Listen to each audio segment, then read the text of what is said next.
اب آئے تو روٹی نہیں، نوکری نہیں، کام نہیں، بیوی کے پاس بچے، ایک بچہ، اور کوئی ذریعہ آمدنی نہیں. تو ہم نے ایک اخبار انقلاب نکلتا تھا اور رئیس احمد جعفری اس کے ایڈیٹر تھے، وہ پاکستان چلے آئے تھے تو وہ جگہ خالی تھی. تو ہم گئے، اس نے کہا اچھا تھوڑے دن کر لیجیے، آپ کمیونسٹ آدمی ہیں، جیل سے نکلے ہیں، تھوڑے دن کا سہارا سمجھیے اسے، کیونکہ ہمارا پرچہ تو بہرحال دیکھیے مسلم لیگ کا نمائندہ ہے. ہم نے کہا ہاں ٹھیک ہے، تو اپوزیشن میں لکھیں گے. ہم نے کہا ٹھیک ہے. ہم نے کام کیا. آپ لوگ بور تو نہیں ہو رہے؟ میں بالکل بھول گیا کہ زیادہ تفصیل نہیں، مختصر کر دوں. اچھا، تو جناب انقلاب کا اس نے ہم کو بغیر نام کے ایڈیٹر مقرر کر دیا، اور 1 مہینہ ہم نے جم کے لکھا، ہمیں محنت کی عادت تھی. تو اس نے جب مہینہ پورا ہوا، یعنی 20 دن پورے ہوئے، تو پہلی تاریخی تنخواہ ہم کو دی. تو اتنے پیسے ملے، دیکھا معلوم ہے 75 روپے. پوچھا بھائی یہ کیا ہے؟ کہا صاحب رئیس احمد جعفری صاحب کو یہی تنخواہ ملتی تھی. ہم نے کہا لعنت ایسی ایڈیٹری پر، یہ 75 روپے کیا ہوتے ہیں؟ اس سے زیادہ تو ہم فلسفہ پڑھائیں گے کل سے، اور فارسی پڑھائیں گے، ٹیوشن لیں گے. تو اس نے کہا نہیں نہیں، آپ کو ہم 100 روپے پیش کریں گے اگلے مہینے سے. اور آخر 3-4 مہینوں 250 روپے ہو گئے. تو اس طرح وہ اخبار، اور پھر ایک اور رسالے کی ایڈیٹنگ کرنے لگے، اور پھر یہ سب کرنے لگے. اور اللہ میاں سے دعا مانگتے تھے کوئی ایسا کام دلواؤ. اللہ میاں اگرچہ ہم تمہیں مانتے تو ہیں نہیں، لیکن اگر تم سچ مچ نکل ہی آؤ اور ہو کہیں تو ایسا کام دلواؤ کہ پڑھنے لکھنے کی راحت میسر آئے. اور یہ جو روز کا دن رات بیٹھ کے 1-2 کالم لکھنا اور اس کے بعد اخبار کی سب کرنا ہے، اس سے نجات ملے. مگر وہ اخبار چمک اٹھا صاحب، اور اس کے سامنے کے اخبار گرنے شروع ہوئے ایک کے بعد دیگر سرکولیشن میں. تو اس نے ہماری 250 روپے تنخواہ کر دی اور کہا یہ تو بڑھتی چلی جائے گی، آپ کا تو عروج کا زمانہ آ رہا ہے. دیکھیے اس نے ہوم منسٹر مرارجی بھائی نے آپ کو بلایا چائے پر. ہم نے کہا بھائی دیکھو وہ عقل وقل سکھائیں گے ہمیں، ہم نہیں جائیں گے. انہوں نے کہا نہیں، آپ کا جانا ضروری، میرے اخبار کا انٹرسٹ اس میں ہے کہ آپ ان کے یہاں جائیں. میں نے کہا میرا انٹرسٹ اس میں یہ ہے کہ میں اخبار چھوڑ دوں. اس نے کہا سوچ لیں آپ، 250 روپے اردو کے آدمی کو آج کہیں ملیں گے نہیں. بمبئی میں کوئی کچھ بھی آپ کر کے دیکھ لیں، مشکل ہو جائے گی، پھر وہ یہیں واپس آئیں گے آپ. ایک دن جب اس نے مجھ سے بہت کہا کہ آپ جائیے، انسپیکٹر پولیس کا آ گیا. وہ زندہ ہے وہ شخص، اور بامبے مرکنٹائل بینک کا سیکورٹی آفیسر ہے، زندہ ہے. اسے واقعہ معلوم ہے کیونکہ کئی بار وہ آیا تھا. چلیے صاحب مبارک ہو، ہوم منسٹر بلا رہے ہیں آپ کو، چائے پہ بلایا ہے وغیرہ. میں نے کہا سنو میاں، ٹیکسی سے جاؤں گا، ٹیکسی سے آؤں گا، 5-6 روپے اس کے خرچ ہوں گے. 5-6 روپے میں 50 پیالیاں تمہیں پلاؤں گا اور خود پیوں گا، یہیں بیٹھے رہو. جب اس نے اصرار کیا کہ دیکھیے خطرہ مول مت لیجئے، تو میں نے وہاں 2 لائن کا استعفیٰ لکھا اور میں رکھ کر میز پر اٹھ کے چلا آیا اور لکھ دیا کہ پیسے بھیج دینا گھر پہ حساب کر کے. تو وہ رات کو پہنچا ہاپتا کانپتا وہ شخص، عبدالحمید انصاری اس کا نام تھا. آج اس کے نام پر روڈ اور چوک ہے وہاں. خود تو تعلیم یافتہ نہیں تھا بیچارہ، لیکن بہرحال اس کے نام پر روڈ ہے اور کیا کیا ہے.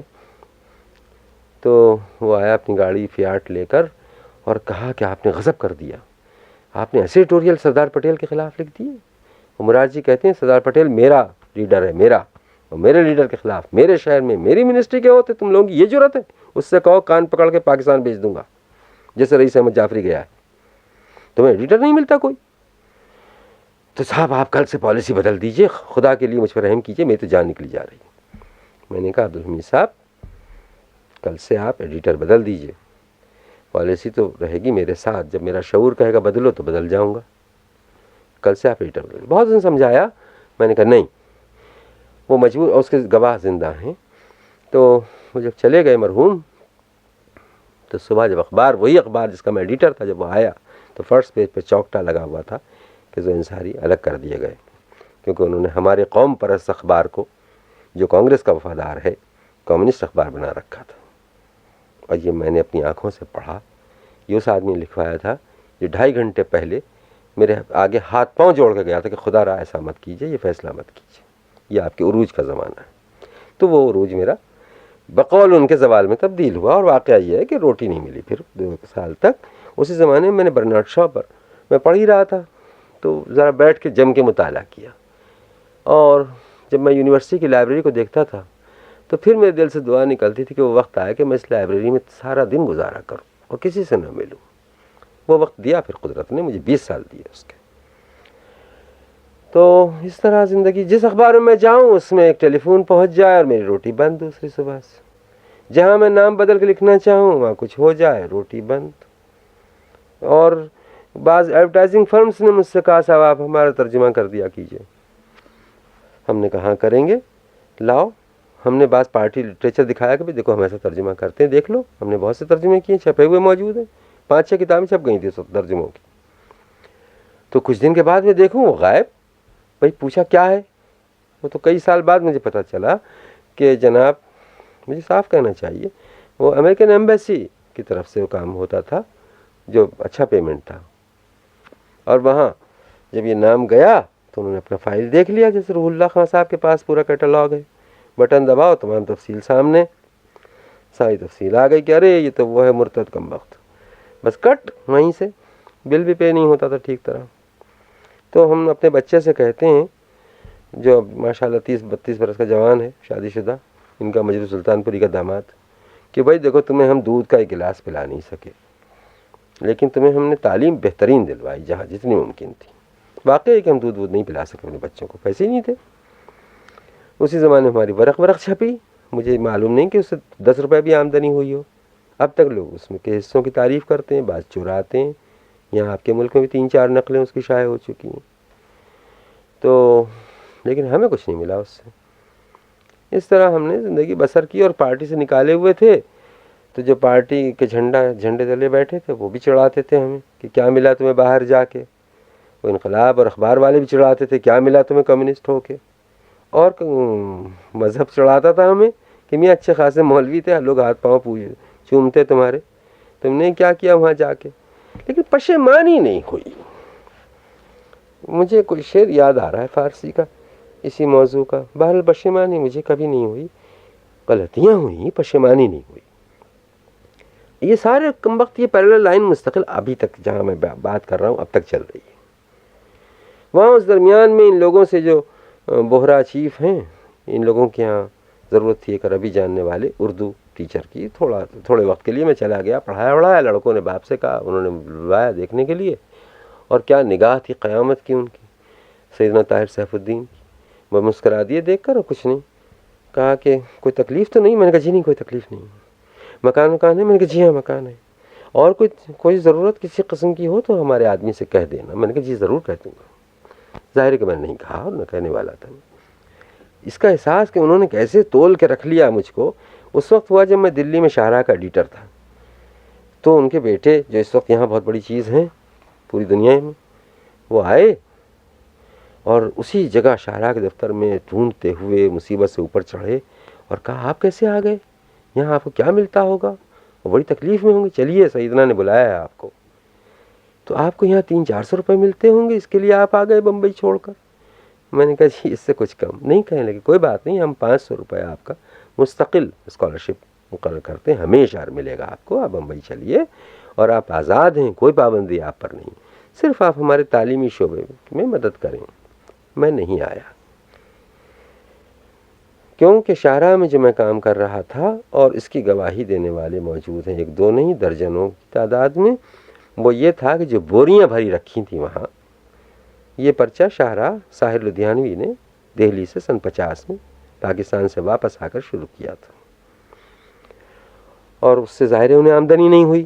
شعر وہ کہتے تھے، پاپولر تھے اس سے پہلے، اور آمدنی کچھ ہوئی نہیں اس رسالے سے انہیں، تو وہ بمبئی چلے گئے، اور شاہراہ کے ایڈیٹر اوم پرکاش پنڈت ہوئے، جو پرکاش پنڈت کے نام سے مشہور ہوئے۔ وہ بھی اسی طرح کرتے رہے کہ بھئی چند لوگ ہیں کمیونسٹ پارٹی کے اور ترقی پسند، غلام ربانی تابہ ہیں، سردار جعفری ہیں، کیفی ہیں، فلاں ہیں، بس ان کا کلام آ گیا، وہ جمع کر کے چھاپ دیا، نہیں آیا تو نہیں چھپا، اور جو ڈھیر آتا تھا نوجوانوں کا وہ بوریوں میں بھر دیا جاتا تھا۔ تو کم و بیش 1 درجن بوری میں نے کھولی ہے راتوں کو بیٹھ کے، اور اس میں سے میں نے یہ سب نکالے، کہیے تو نام بتاؤں: جیلانی بانو، واجد تبسم، شفیق فاطمہ، شیرا، شاستم کنت، احمد جمال پاشا، اقبال مجید، غیاث احمد گدی، عمیق حنفی، مظفر حنفی، یہ سب اس میں سے نکلے ان بوریوں میں سے۔ اور پہلی بار ان سے خط و کتابت کر کے کچھ جو پالش والش ممکن تھی، ذرا میں منجا ہوا تھا، تو وہ کر کے بایوگرافی معلوم کر کے ہر مہینے ہر ایشو میں ایک دو آدمی انٹروڈیوس کرنا اور ان کی تصویر دینا اور ان پر نوٹس لکھنا. یہ میں ہر پرچے میں کرتا تھا. جب میں گیا تو وہ 800 تھا اس کی اشاعت، جب چھوڑا تو 2600 تھی، یعنی 1 سال کے اندر. اور بدترین زمانہ اردو کا ہم نے دیکھا. جو ہمارے اٹھنے کا زمانہ تھا وہ اولے پڑھنے کا زمانہ تھا. جب ہم زبان زمین میں سے نکال رہے تھے اوپر کو تو اوپر سے اولے پڑھ رہے تھے. ہر وقت یہ سنا جاتا تھا کہ اردو از ڈائنگ لینگویج، اردو کا ہندوستان میں کوئی مستقبل نہیں.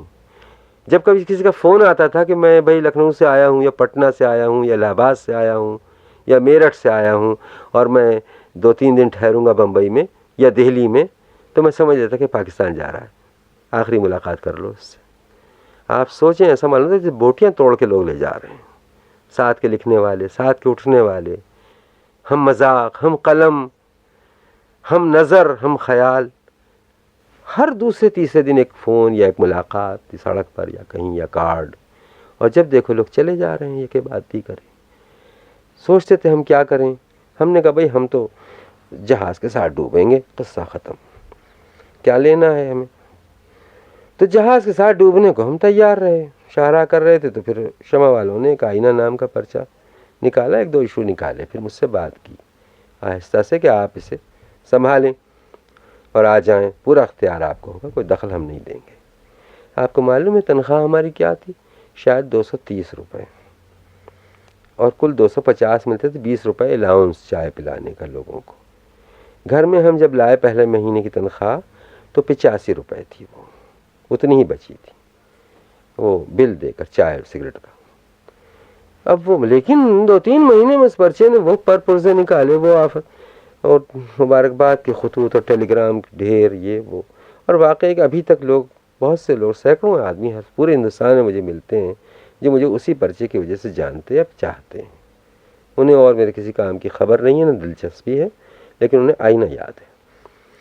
تو ایک ہم نے اس میں کیا کیا، اشاعرہ میں اور آئینہ میں بھی، کہ مجھے دبا ہوا ذہن تھا، گھٹا ہوا، 2 مذہبوں کا مارا ہوا. ایک رائٹ میں اسلام یا ہندوازم یا کوئی اور ازم یعنی مذہب، اور ایک لیفٹ میں یعنی کمیونزم یا سوشلزم. اس کے بیچ میں پس رہا تھا بیچارہ 2 پارٹوں کے بیچ میں. اور جس کے قدم رکھنے، اس کو ہم نے انٹروڈیوس کیا. اور اس کی مثالیں یورپین ادب سے، مثلا ارنسٹ ہیمنگ وے پر جب میں نے لکھا اور اس کی چیزیں چھاپی، تو ہیمنگ وے اس وقت پسندیدہ آدمی نہیں تھے کمیونسٹ ورلڈ میں.